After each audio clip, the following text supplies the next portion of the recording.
What's up, guys? My name is Mr. Green, and in this video we're going to be talking about the Disney classic, The Lion King. Now, The Lion King is regarded to be one of the best Disney films of all time, and in this video I'm going to talk about what's good, talking about what's bad, then I'm going to be reviewing this Blu-ray that I have right here. So let's get it. Let's get into it. Let's go. Go.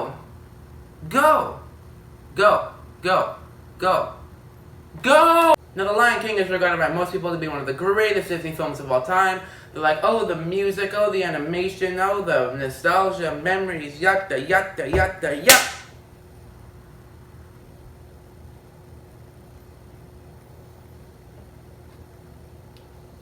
I never got as into it, but at the same time, I never grew up with this one, so please don't hurt me.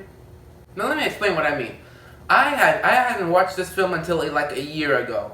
I just heard about The Lion King. I knew that it was good. I knew everyone loved it. So I was like, I saw it at Best Buy. It was on sale. So I picked up this Blu-ray right here. I went home. I redeemed the digital code and I popped in the Blu-ray. I saw it and I was like, it's good. It's a good movie. It's not bad. It's not amazing. It's not the masterpiece that I thought it was going to be, but it's not bad either. But it wasn't as good as I thought it was gonna be. It was definitely like it was definitely overhyped for me. Now let me tell you what I like about the film. I think the animation is gorgeous. It looks so beautiful, and I really want to see this like in the theater. I want to know what it looks like in the theater, and I hope they will release it again sometime in the future. I would say near, but it's looking very unlikely. I also really like the voice cast. Like this movie was cast very well. I like James Earl Jones. I like Jeremy Irons. I like Whoopi Goldberg. I like Nathan Lane for the most part.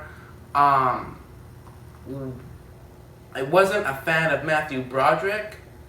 I like him in Ferris Bueller, but I think his something about his voice. It just sounds like a bit sort of whiny to me, but. I don't know. I just kind of got on my nerves a bit. But I will say, James Earl Jones and Jeremy Irons were definitely the standouts. I love James Earl Jones. He's the best. Love him.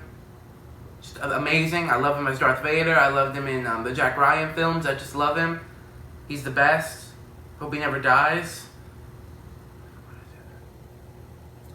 I also think Jeremy Irons as Scar is one of the best Disney villains ever. And I love his villain song. It's also one of the best Disney villain songs that I've seen. It's amazing. Like that's like the one part of the film that I will say is like fantastic. That was meant to be. That I'm glad was built up to me because it did not disappoint. That was Scar. Also the stampede scene.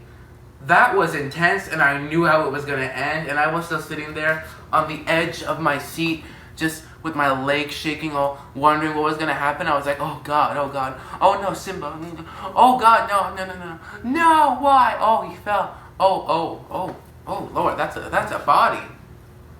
That's a body. Yeah, you heard that right. If you haven't seen this movie, spoilers, but he dies, and they show the body. They didn't show Bambi's mom's body, but show his body. I was honest, I did not know that they showed the body, and I was honestly shocked. I did not think that they would show the body. I mean, this is Disney. I hate Frozen 2 because of the backpedaling BS that they did in the end of that film. It was immature, but this is very mature, and I really would not have expected that from the House of Mouse, so good job. I will say, some of the songs, I didn't like that much. I didn't like Hakuna Matata. I didn't like Can't Wait to Be King. But I liked some of the other songs. Like, I liked The Circle of Life, Be Prepared. I don't know if I'm missing any, but I like those songs. Those were good songs. And now for flaws. As stated earlier, I do not like Matthew Broderick in this film. And I am not a fan of the comic relief. They got on my nerves. And it just was very distracting to me. Like they were just annoying to me. They were very annoying. Like there were like occasional like sort of funny moments, but for the most part, I just found myself annoyed by them. But yeah, I really didn't like the comic relief. I will say it will now and forever be hard to watch this movie and see Nathan Lane and not think about The People vs. O.J. Simpson. I just watched that limited series like a few weeks ago, and I'm never gonna look at Nathan Lane the same way again, honestly.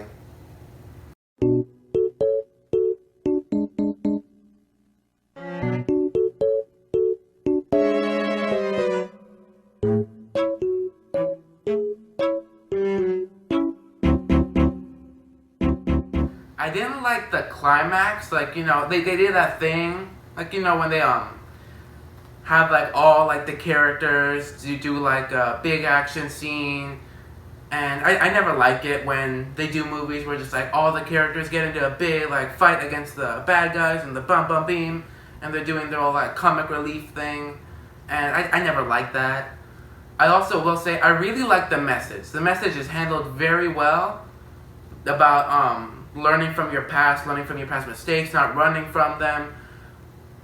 But at the same time, when Simba goes back and he says what he did, like what he thinks he did, like he faces the past and he's honest about everything, it blows up in his face. Everyone turns against him. If Scar didn't whisper in his ear that it was him, Simba would have died and they would have just let him. So I guess that just kind of like clashes. It didn't work as well since they had that. Like, if you face your past, it will blow up in your face. That's what I kind of got out of it. But if they just cut that out, I will say this is one of the best messages in a Disney film that I've ever seen. It was very mature. And I like it when Disney is like mature about things instead of trying to like to coddle us and pamper us. I never liked it when they did that. I still don't like it when they do that. So it was nice to see a mature message in one of their films. I did like that. So in the end, do I like The Lion King? Yes, I do. I think it's a good movie. Would I have liked it more if I had grown up with it? Yes, I like Chicken Little because I grew up with that. And apparently people don't like that movie.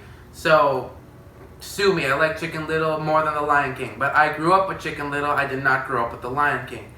But in the end, would I say it's a bad movie? No, it's definitely a very good film. It has problems. But the good outweighs the bad, and I'm going to give The Lion King a B+. Now I'm talking about this Blu-ray. This is a very good Blu-ray. I don't know if they released The Lion King, the original, on 4K, but this is like a very good Blu-ray. I would not want to buy the 4K because I really like this Blu-ray. I know, I'm being honest. I think especially in the stampede scene, that's when it looks and sounds its best. It was really immersive. It was so bombastic. It was handled very well. The rest of the scenes, they look and sound really, really well. This is an incredibly well-handled Blu-ray, and I like the way it looked and sounded. But let me talk about the packaging.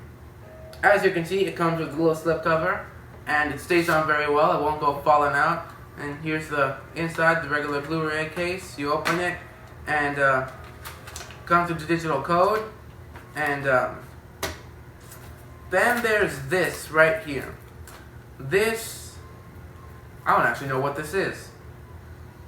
Limited edition film frames. I have not taken this out of the packaging, and I hopefully never will, because this is priceless. And right here, it does have like the standard Blu-ray DVD discs. I don't know why I said cases, but it doesn't look bad. It's fine. Yeah, I'm not gonna ask for like special artwork on the discs. I think it's fine that they did that. This movie came with film frames, so I am okay with that. I'm just gonna package this all up, and I'll give you my final thoughts right now. So in the end, I think this Blu-ray is fantastic. It's one of the best Blu-rays that I own. It looks and sounds amazing, and I'm gonna give the Blu-ray of The Lion King a 10 out of 10. That's right, 10 out of 10. First 10 out of 10 for a Blu-ray. So yeah. I think The Lion King's a really good movie. You should buy it. Buy this Blu-ray. It looks and sounds amazing. You will not regret it. So guys, in the end, thank you for watching. Like, share, subscribe, do all the things. Ring the bell for notifications, and I'll see you in the next video. Roll the outro.